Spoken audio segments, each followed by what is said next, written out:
रुपए की वैल्यू गिरती जा रही है और हमारी सरकार को फर्क तक नहीं पड़ रहा है। He has finally breached the crucial 80 mark against the dollar. Dollar के मुकाबले रुपए में गिरावट थम नहीं रही है। रुपया लगातार निचले स्तर का रिकॉर्ड बना रहा। रुपया गिर रहा है 1973 से गिर रहा है, अभी से नहीं गिर रहा। इसलिए हम पिछले 5 साल का डेटा उठाएंगे और हिसाब से देखते हैं रुपये गिर क्यों रहा है। इसका रीजन बताता हूँ मैं तुम्हें। सबसे पहला रीजन है कि जितनी भी सारी वर्ल्ड वाइड ट्रेड्स होती है वो सारी की सारी यूएस डॉलर्स के अंदर होती है, जिसकी वजह से हर कंट्री अपने पास एक यूएस डॉलर का रिजर्व रखती है उस चीज को खरीदने के लिए। अब जितनी ज्यादा ट्रेड्स होंगी उतनी ज्यादा यूएस डॉलर की डिमांड बढ़ेगी और उतनी ही ज्यादा उसका प्राइस बढ़ेगा बाकी करेंसी से कंपैरिजन में। अब 2021 से लेके 2023 के बीच में जो यूएस के अंदर इन्फ्लेशन होता है वो 10% तक छू जाता है। अब चीजें महंगी होंगी तो लोग खर्च कम करेंगे तो जीडीपी स्लो होगी, जिसको कंट्रोल करने के लिए यूएस गवर्नमेंट इंटरेस्ट रेट्स बढ़ा देती है। अब लोग लोन कम लेंगे तो पैसे कम खर्च करेंगे क्योंकि उनके पास पैसे कम होंगे। अब पैसे कम खर्च करेंगे तो उसकी वजह से इन्फ्लेशन अपने आप कंट्रोल में आ जाएगी। अब इसका सबसे ज्यादा फायदा होता है इन्वेस्टर्स को। जहाँ पे इंटरेस्ट रेट ज्यादा होंगे वहाँ पे प्रॉफिट भी ज्यादा ही होगा, रिटर्न्स भी ज्यादा ही मिलेंगे। इस वजह से सबसे ज्यादा फॉरेन डायरेक्ट इन्वेस्टमेंट्स 2024 के अंदर यूएस के अंदर हुई हैं। और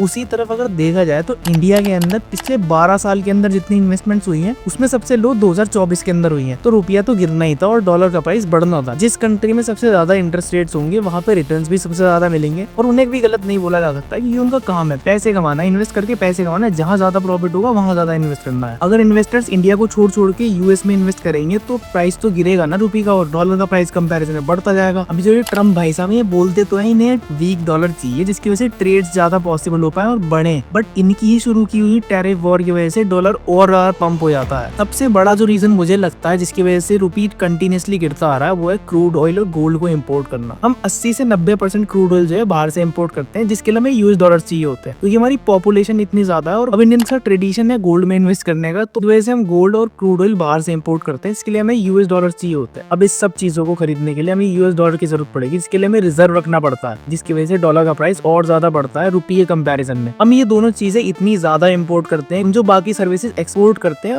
उसको भी कैंसिल आउट करके नेट इंपोर्टर बन जाते हैं। अगर हम नेट इंपोर्टर है तो हमारी करेंसी नीचे गिरनी लाजमी है, कोई इसमें कोई बड़ी बात नहीं है। इसलिए कुछ टाइम में जो इम्पोर्ट ड्यूटी कम हुई है गोल्ड के ऊपर से, उसकी वजह से गोल्ड और ज्यादा खरीद रहे हैं और ज्यादा इम्पोर्ट हो रहा है इंडिया के अंदर। कोई इंसान घूमने भी जाता है ना तो वही तो वहां से गोल्ड उठा कर ले आता है। अब ऐसा नहीं, हमारी सरकार कुछ कर नहीं रही है इसको कंट्रोल करने के लिए। पिछले 30-40 साल के अंदर इतना पैसा कभी खर्च नहीं हुआ जितने पिछले 3-4 साल के अंदर खर्च हुआ है इसको स्टेबल करने के लिए यूएस डॉलर के अगेंस्ट। आरबीआई ने $150 बिलियन सेल किए हैं ताकि रुपये को स्टेबल किया जा सके डॉलर के कंपैरिजन में, रुपये को थोड़ी सी स्ट्रेंथ मिल सके। तब भी गिरता जा रहा है। मार्केट में एक तरीके का इंडिकेटर है रियल इफेक्टिव एक्सचेंज रेट। इस इंडिकेटर से तुम्हें पता चलता है कि किस कंट्री की करेंसी ओवर वैल्यूड है, अंडर वैल्यूड है। की वैल्यू अगर 100 होती है इसका मतलब नॉर्मल है, ना ओवर वैल्यूड है ना अंडर वैल्यूड है। अगर 100 से कम होती है तो अंडर वैल्यूड और 100 से ज्यादा होती है तो ओवर वैल्यूड। अब जो इंडिकेटर रुपये को 108% पे बताता है, इसका मतलब ये अभी भी 8% अपने प्राइस से ओवर वैल्यूड है। इसका मतलब ये थोड़ी सी और गिरनी चाहिए तब जाके ये स्टेबल होगी। Be honest I don't believe in this indicator. अब मान लो $1 डॉलर के बराबर हो जाए तो क्या होगा? सबसे पहले तो इन्फ्लेशन बढ़ जाएगी, लोग पैसा ज्यादा होगा तो पैसे ज्यादा खर्च करेंगे, चीजें ज्यादा खरीदेंगे तो सप्लाई कम होगी, डिमांड बढ़ेगी, प्राइस बढ़ेगा, इन्फ्लेशन बढ़ती चली जाएगी धीरे धीरे। दूसरा कम ये होगा कि तुम्हें हमारी क्वालिटी ऑफ लाइफ तो पता ही है कितनी बेहतरीन क्वालिटी ऑफ लाइफ है, कितने अच्छे पॉलिटिशियन, जुडिशियल सिस्टम, पुलिस वाले, हमारा लॉ एंड ऑर्डर, इतना कम पॉल्यूशन है, साफ हवा, पानी, सब कुछ कितना बढ़िया है, कितने सेकुलर लोग हैं हमारे देश के अंदर। इच्छा ही हमारे देशवासियों से बर्दाश्त नहीं होगी और वो इतने पैसे लेके किसी और देश में भाग जाएंगे तो लोग देश छोड़ना शुरू कर देंगे। तो $1 $1 के बराबर हो जाए ये बहुत बड़ी बेवकूफी होगी। सबसे सिंपली इसको समझना है तो किसी भी देश की करेंसी में उतनी ही ज्यादा स्ट्रेंथ होगी जितना वो एक्सपोर्ट करेगा बाहर, बट हम तो है नेट इंपोर्टर, इसीलिए हमारी करेंसी इतनी वीक होती जा रही है। हम जितना ज्यादा एक्सपोर्ट करेंगे उतनी ज्यादा हमारी करेंसी स्ट्रॉन्ग होगी और उतनी ज्यादा उसका प्राइस बढ़ेगा। और यूएस का क्रिप्टो को प्रमोट करने का एक रीजन ये भी है, क्रिप्टो के अंदर जितनी भी ट्रेड्स होती है वो टेदर के अंदर होती है और टेदर बैक्ड होता है यूएस डॉलर से। उससे भी ट्रिलियंस ऑफ डॉलर्स का फर्क पड़ता है। तो मार्केट $3 ट्रिलियन की मार्केट है तो उससे भी बहुत ज्यादा फर्क पड़ता है इस पे। $1 अब 70 का हो, 80 का हो, 100 का हो, हमें क्या फर्क पड़ता है, हमारी जिंदगी में इससे क्या इफेक्ट पड़ता है वो समझाता हूँ। अब जैसा कि तुम्हें बताया 80 से 90% क्रूड ऑयल बाहर से इम्पोर्ट करते हैं। हमारी पॉपुलेशन इतनी ज्यादा है कि हम इतना ज्यादा तेल कंज्यूम करते हैं, हमें बाहर से इतना मंगाना पड़ता है। उसका एक बहुत फेमस एग्जांपल है, उससे समझते हैं। मान लो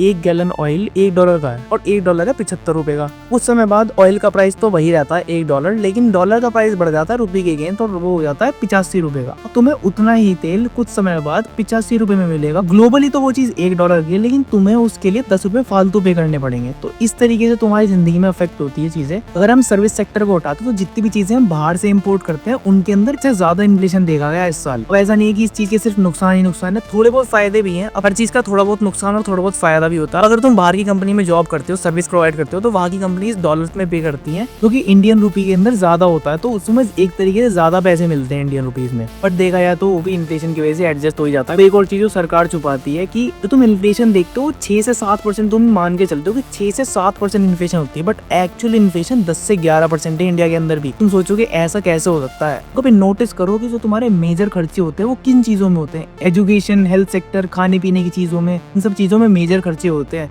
इनके अंदर इन्फ्लेशन 10 से 12% का होता है हर साल। इस चीज को लोग इग्नोर कर देते हैं और 6 से 7% में अटके रह जाते हैं। अब इकोनॉमी पे रुपये के प्राइस बढ़ने या गिरने से इतना ज्यादा फर्क नहीं पड़ता है। तुम किसी भी देश की करेंसी के प्राइस को देख के ये डिसाइड नहीं कर सकते हो कि किसकी इकोनॉमी या जीडीपी बहुत ज्यादा अच्छी चल रही है या बेकार चल रही है। बहुत सारे देश ऐसे हैं जिनका करेंसी का प्राइस ज्यादा है, बट फिर भी उनकी जीडीपी को इतनी खास नहीं चल रही है। बट इससे इतना भी ज्यादा फर्क नहीं पड़ रहा है जितना ये लोग बता रहे हैं। और रुपये की वैल्यू 1973 से लगातार गिरती हुई आ रही है। ऐसा नहीं है कि अभी से गिरनी शुरू हुई है, 4-5 साल से गिरनी शुरू हुई है। ये वाला जो तुम चार्ट देख रहे हो ना, ये यूएस डॉलर का चार्ट है रुपये के कंपैरिजन में 1973 से अभी तक का। रुपये और डॉलर के कोरिलेशन के बारे में तुम्हें जितनी भी नॉलेज है, जितना भी तुम्हें पता है कि असर पड़ेगा, वो सारी चीजें कमेंट के अंदर लिख दो कि और लोग इसे पढ़ के सीख सकें।